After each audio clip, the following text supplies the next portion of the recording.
और यह उन पाठों में से एक है जिसे मैंने सीखा है। और जो पवित्रता है वो यीशु मसीह की ओर देखने से आती है। हम जानते हैं कि पुराने नियम के दरमियान से जैसे हम नए नियम में प्रवेश करते हैं, परमेश्वर का वचन हमें कहता है कि पवित्र बनो क्योंकि मैं पवित्र हूं। और मैं मानता हूं कि हर एक मसीही इस बात को ज्ञात करेगा कि परमेश्वर चाहता है कि हम पवित्र बने। और एक बात और है, और हर एक मसीही इस बात को भी ज्ञात करेंगे कि वे उतना पवित्र नहीं जितना उन्हें पवित्र होना चाहिए। और बहुत सारे मसीही लोग यद्यपि इस बात का अंगीकार करने से डरते हैं, परंतु वे ईमानदार हैं इस बात को कहने में कि मुझे नहीं पता कि कैसे पवित्र बना जाए।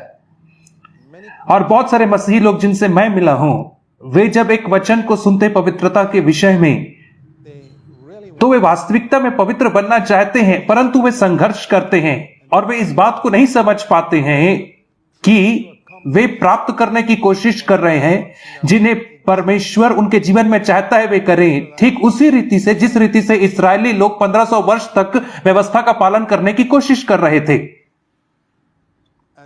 और यह मेरे भी जीवन में सत्य रही। अनेक वर्षों तक मैं भी पराजित ही था। नया जन्म होने के बाद मैं 16 वर्ष तक पराजित रहा। मुझे निश्चय था कि मैं स्वर्ग जा रहा हूं, मेरे तमाम पाप क्षमा हो गए थे, परंतु मैं निरंतर पाप के द्वारा पराजित था।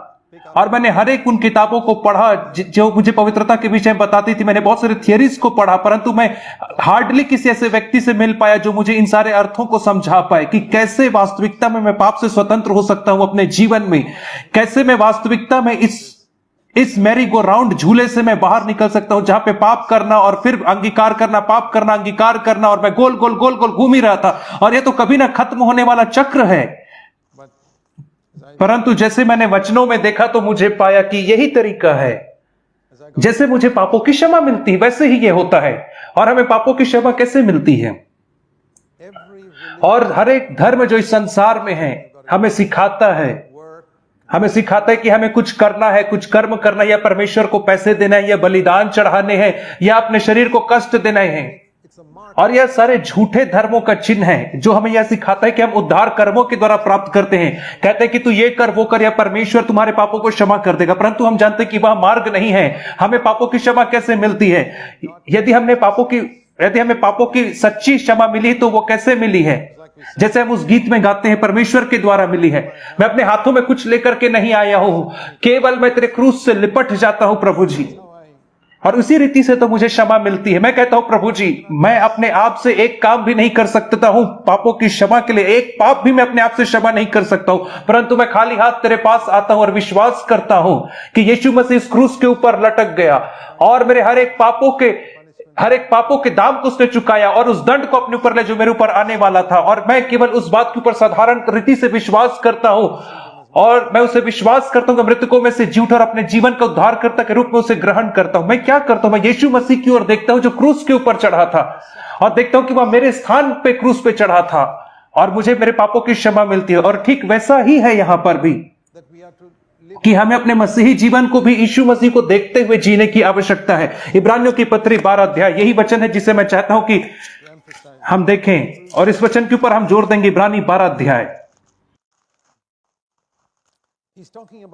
और यहां पे वो पुराने वाचा और नई वाचा के बीच में अंतर को बता रहा था। इब्रानी 11 जो अध्याय है वो अद्भुत परमेश्वर के जनों की व्याख्या से भरा है जो विश्वास के द्वारा जीवन जीते थे, परंतु जो उनका विश्वास था वो बाहरी आश्चर्य कर्मों के लिए बाहरी जीवन से संबंधित था।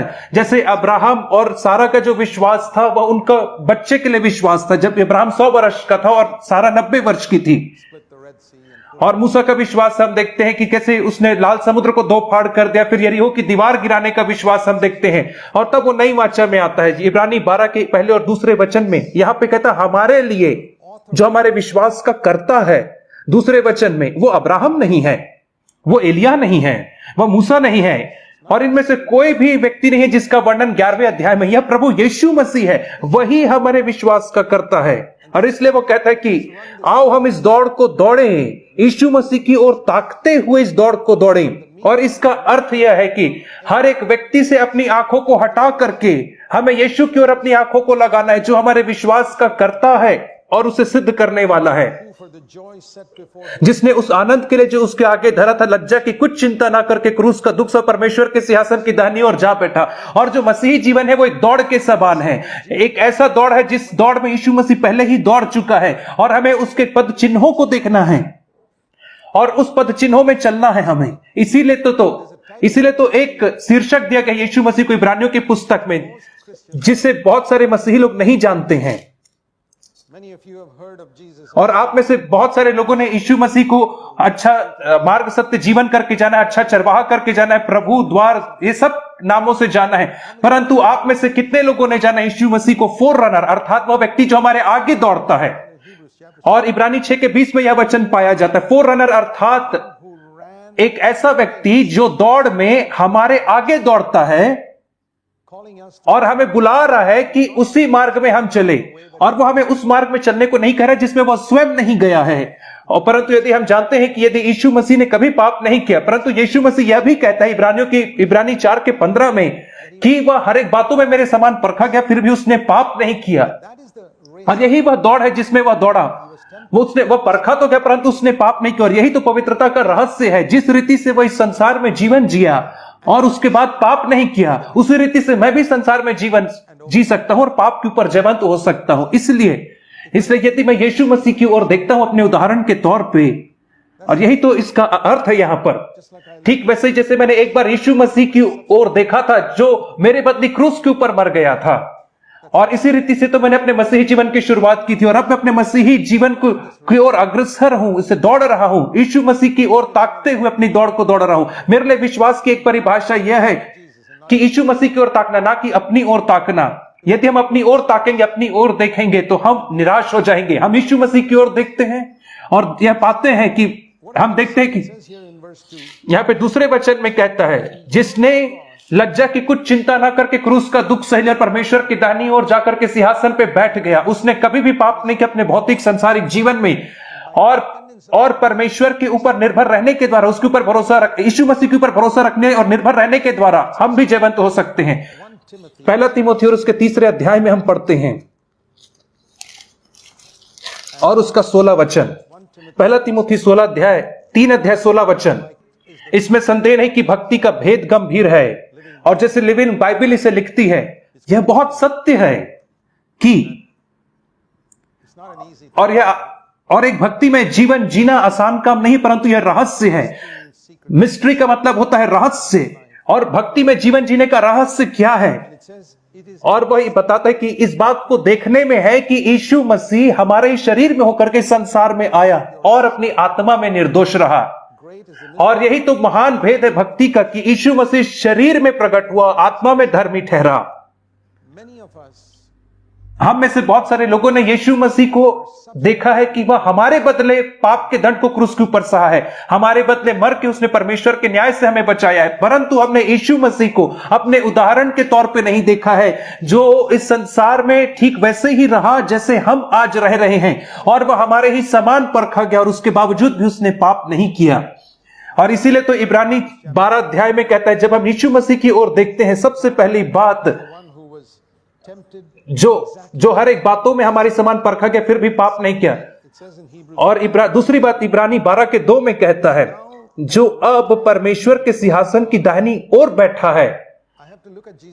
और मुझे यीशु मसीह को देखना किस रीति से संसार में जीवन जिया, और अब मुझे देखना कि वो पिता की दाहिनी ओर सिंहासन में बैठा है, जो मेरे परीक्षा के समय मदद करने के लिए सहायता के रूप में उपलब्ध है। और इब्रानी 4:16 में एक और वचन इसी संदर्भ में आपको दिखाना चाहूंगा, और अनेक वर्षों तक मैं इस वचन को नहीं समझ पाया था, दया और अनुग्रह के बीच के अंतर को नहीं समझ पाया था। मुझे लगता था कि दोनों एक ही चीज है, और बहुत सारे मसीही लोग भी मानते हैं कि दया और अनुग्रह दोनों एक ही चीज है। मर्सी जो दया है वो पुराने नियम का शब्द है, अनुग्रह जो वो नए नियम का शब्द है, और दोनों बिल्कुल ही अलग चीज है।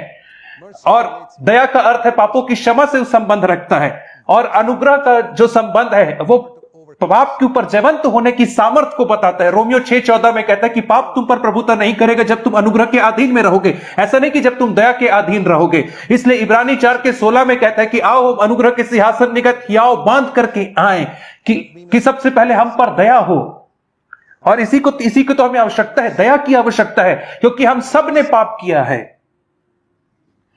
और यीशु मसीह को दया की आवश्यकता नहीं थी क्योंकि उसने कभी पाप नहीं किया था। परंतु जब हमें दया प्राप्त हो जाती, इस वचन में कहता है, ताकि हमें अनुग्रह मिल सके। और जब हमने दया को प्राप्त कर लिया, उसके बाद हमें अनुग्रह चाहिए। और अनुग्रह काहे के लिए चाहिए? वह अनुग्रह हमारी सहायता करे आवश्यकता के समय में। और वह आवश्यकता का समय है जो उसके पहले वचन में कहा गया, अर्थात टेम्पटेशन का समय, परीक्षा का समय। जब हमारी परीक्षा होती है, जब हमारे पाप करने की परीक्षा होती है, वही तो हमारी आवश्यकता का समय है। प्रभु, मैं गिरने वाला हूं, मुझे अनुग्रह चाहिए। और वो कहता है कि जब हम परमेश्वर के पास आते हैं तो हमें अनुग्रह मिलता है जो आवश्यकता के समय हमारी सहायता कर सकती है। और हम में से बहुत सारे लोग इस बात को नहीं समझ पाएंगे कि यीशु, उसे भी अनुग्रह की आवश्यकता थी पाप के ऊपर जयवंत होने के लिए। और मैं खुद स्वयं इस बात को नहीं जानता था जब तक कि मैंने बहुत सावधानी से वचन का अध्ययन नहीं किया और इसे पता नहीं लगा। यही तो अर्थ होता है यीशु मसीह की ओर निहारने का। और जब हम देखते कि जब इस संसार में रहा तो वह ईश्वर परमेश्वर के तौर पे नहीं रहा। यद्यपि वह परमेश्वर था, परंतु परमेश्वर जैसा वो नहीं रहा। और वो परमेश्वर था तभी तो वह लोगों की आराधना को एक्सेप्ट कर पाया। परंतु उसने कभी भी परमेश्वर होने के अपने स्रोतों का इस्तेमाल नहीं किया जब वह इस संसार में रहा करता था। यद्यपि वह परमेश्वर था, उसने कभी भी अपने स्रोतों का इस्तेमाल नहीं किया परमेश्वर होने के नाते, तो वो हमारे लिए एक उदाहरण नहीं बन सकता था। और इसीलिए हम लूका 2 अध्याय में पढ़ते हैं, उसके जन्म के समय से लेकर, और यह वह अद्भुत बात है जिसे मसीह होने के अनेक वर्षों के बाद, पराजित होने के बाद मैंने देखा, और जिसने मेरे लिए द्वार को खोल दिया कि मैं एक विजय जीवन में प्रवेश कर सकूं। लूका 2 अध्याय उसका 40 वचन। यहां पे यीशु मसीह के विषय में कहता है, और बालक बढ़ता गया और बलवंत होता और बुद्धि से परिपूर्ण होता गया। यह यीशु के विषय में कह रहा है। ध्यान से पढ़े, बुद्धि से परिपूर्ण होता गया और परमेश्वर का अनुग्रह उस पर था, अर्थात यीशु पर था। और क्या होता है जब परमेश्वर का अनुग्रह किसी व्यक्ति के ऊपर होता है? रोमियो 6:14 कहता है, पाप उसके ऊपर प्रभुता नहीं कर सकता जब वह व्यक्ति अनुग्रह के अधीन में होता है। इसलिए जब यीशु मसीह अनुग्रह के अधीनता में था तो पाप उसके ऊपर प्रभुता नहीं कर पाया। परमेश्वर का अनुग्रह उसके ऊपर था। मैं आपको एक और वचन दिखाना चाहूंगा कि कैसे यीशु मसीह ने क्रूस के ऊपर अपने जीवन को समाप्त किया। इब्रानियों की पत्री और उसका 2 अध्याय, इब्रानियों की पत्री 2 अध्याय में वो कहता है, उसके 9वें वचन को हम पढ़ेंगे। हम जानते हैं कि यीशु मसीह हम सबके लिए मृत्यु का स्वाद चख लिया, परंतु किस रीति से वो उस क्रूस के मार्ग में चलने को वो जा पाया, और वो तो आसान नहीं था। कैसे वो क्रूस की मृत्यु के मार्ग में चल पाया? इब्रानी 2:9 में वो कहता है, और हम यीशु को जो स्वर्गदूतों से कुछ ही कम किया गया था, मृत्यु का दुख उठाने के द्वारा महिमा और आदर का मुकुट पहने हुए देखते हैं, ताकि परमेश्वर के अनुग्रह से, फिर से कहता है, परमेश्वर के अनुग्रह से, जो सहायता से परमेश्वर से मिली, वह हर एक मनुष्य के लिए मृत्यु का स्वाद चखा। और कैसे वो क्रूस की मृत्यु से गुजर पाया? परमेश्वर के अनुग्रह के द्वारा। लूका 2 अध्याय में हम क्या देखते हैं? उसने एक संतान, बच्चे होने के नाते उसने अपना जीवन की शुरुआत परमेश्वर के अनुग्रह से की, अपने जीवन का अंत परमेश्वर के अनुग्रह से किया। जो मैं देखता हूं वह यह है कि यीशु मसीह के संपूर्ण जीवन भर उसने जो भी चीजों को हासिल किया, एक ऐसा मनुष्य जो परमेश्वर के अधीनता में, परमेश्वर के अनुग्रह के अधीनता था। और अद्भुत बात है, यहां पे मुझे मेरा उदाहरण मिलता है, क्योंकि यही अनुग्रह है जो परमेश्वर आज मुझे देता है पवित्र आत्मा के माध्यम से। और इसलिए कि बहुत सारे मसीही जगत के लोगों ने अनुग्रह को गलत समझा है, उसे ऐसा समझते हैं अनमेरिटेड फेवर, अर्थात ऐसी चीज जिसके मैं योग्य नहीं हूं, उसका वह अर्थ नहीं है।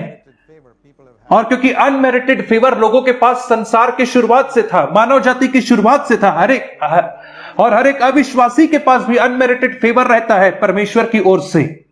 परंतु यदि उनके पास अनुग्रह होता तो अनुग्रह होने का तात्पर्य यह होता है कि पाप आपके ऊपर प्रभुता नहीं करेगा, आप पवित्र बनोगे।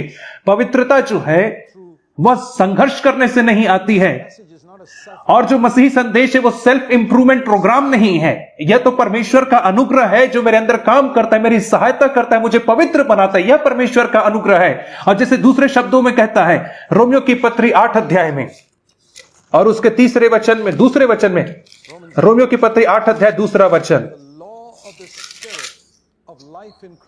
जीवन की आत्मा की व्यवस्था ने मसीह यीशु मुझे पाप और मृत्यु की व्यवस्था से स्वतंत्र कर दिया। यहां पे एक मनुष्य था जो इसी पाप के दासत्वता में था, पौलुस था, उसने कहा कि किसी चीज ने मुझे स्वतंत्र किया, मैं पवित्र हो पाया। पौलुस कहता है क्योंकि एक और सामर्थ्य थी जिसने मुझे उस सामर्थ्य से स्वतंत्र किया, पाप और मृत्यु की व्यवस्था से मुझे स्वतंत्र किया। पाप की सामर्थ्य ग्रेविटी की जैसे है। जब कहा जाता कि यीशु मसीह हमारे समान परखा गया, तो जो प्रलोभन था, परीक्षा थी, उसे नीचे खींची, परंतु वह कभी गिरा नहीं। और क्योंकि वह अनुग्रह के द्वारा नहीं गिरा, और वही अनुग्रह आज हमारे लिए उपलब्ध है। वह जो जीवन जो उसने जिया, वह जीवन मेरे लिए उपलब्ध है। यही तो इस वचन का अर्थ है कि आत्मा की व्यवस्था ने मुझे मृत्यु और पाप की व्यवस्था से स्वतंत्र किया। यदि मैं इसे बताना चाहूं उदाहरण में, और जो पाप की व्यवस्था है वह मुझे नीचे खींचती है, और जब तक मैं संसार में रहूंगा पाप मुझे नीचे खींचता रहेगा। परंतु मैं आपसे कहना चाहता हूं कि यीशु मसीह वो पाप करने के लिए परखा गया, परंतु उसने पाप नहीं किया। और यदि आप किसी से आकर्षित नहीं होते तो वहां पे कोई टेम्पटेशन नहीं है। और हम जानते हैं कि हम किसी चीज से आकर्षित हो रहे हैं और वो चीज गलत है, और परमेश्वर हमें सामर्थ्य देना चाहता है कि हम उसके ऊपर जयवंत हो सके। और वो अट्रैक्शन को दूर करके हमें पवित्र नहीं बनाता, नहीं, तो हम कभी भी पवित्र नहीं बन पाएंगे। या हम पवित्र केवल तभी बनते हैं जब हम परमेश्वर के अनुग्रह द्वारा उस अट्रैक्शन के ऊपर जय प्राप्त करते हैं। इसीलिए तो हमें परीक्षा में पढ़ना अनिवार्य है। आपको पता है कि परमेश्वर एक मनुष्य को तब तक पवित्र नहीं बना सकता जब तक कि वह उससे परीक्षा में नहीं। और यदि परमेश्वर आदम को बिना उसकी इच्छा के पवित्र बनाना चाहता तो उसे पहले ही दिन बना सकता था, परंतु परमेश्वर ने ऐसा नहीं किया। परमेश्वर ने उसे स्वतंत्र इच्छा दी और उसे गार्डन में रखा जहां पे वो अट्रैक्ट हुए, जहां पे वो टेम्प्ट हुए। और यदि वो उसे रिजेक्ट करता तो वो पवित्र बन जाता, और यही तो पवित्रता का मार्ग है। इसीलिए तो परमेश्वर हमारे जीवन में परीक्षाओं को आने की अनुमति देता है। और यीशु मसीह हमारा उदाहरण है जो हर एक बातों में हमारे समान परखा गया और उसके बाद भी वो जयवंत होकर के निकला। यहाँ पे रोमियो 8:2 में कहता है कि यह जो आत्मा की व्यवस्था है, जो मसीह यीशु में जो मेरा जीवन है, इसने पौलुस को स्वतंत्र किया पाप और मृत्यु की व्यवस्था से। और जिस रीति से हमने इब्रानियों की पत्री में पढ़ा, परीक्षा के क्षणों में हमें परमेश्वर के अनुग्रह के पास आना और कहना है कि प्रभु जी मुझे अनुग्रह दे, मैं अपने आप से इसे जयवंत नहीं हो सकता हूं इस परीक्षा में। और विश्वास जो है वो परमेश्वर के ऊपर निर्भर रहना है और कहना है कि प्रभु जी मैं हर समय मदद के लिए तेरी ओर ताकूंगा ताकि तू मुझे जयवंत होने में सहायता कर सके। और यही तो पांचवा सत्य है जिसे मैंने इन इतने वर्षों में सीखा, और मैं आपसे कहना चाहता हूं कि यह सत्य कार्य करता है। यदि आप विश्वास नहीं करते तो मैं आपको छोटा सा होमवर्क देता हूं। अगली बार जब आपकी परीक्षा होती है, जिस भी किसी परिस्थिति में,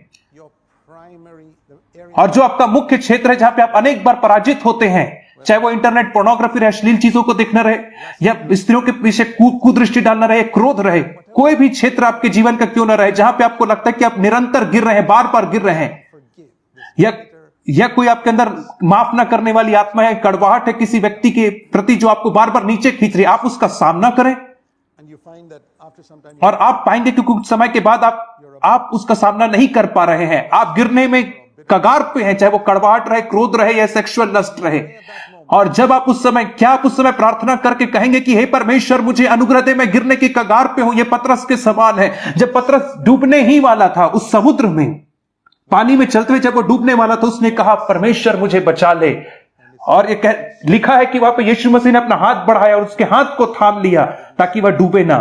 और यदि आप भी ऐसा प्रयास करके देखिए, आप अनुग्रह के सिंहासन के निकट आए और कहें कि प्रभु जी मुझे अब बचाइए, मैं इस पाप को नहीं करना चाहता हूं, मैं इस पाप में नहीं गिरना चाहता हूं, और आप पाएंगे कि जिस रीति से परमेश्वर ने पतरस की सहायता किया, वह आपको भी वैसे ही थाम लेगा। और आपको आश्चर्य होगा इसे देख करके, आपको लगेगा कि मैं कैसे इसके ऊपर जयवंत हो पाया, या इसलिए हो पाया क्योंकि आप यीशु मसीह की ओर ताक रहे थे।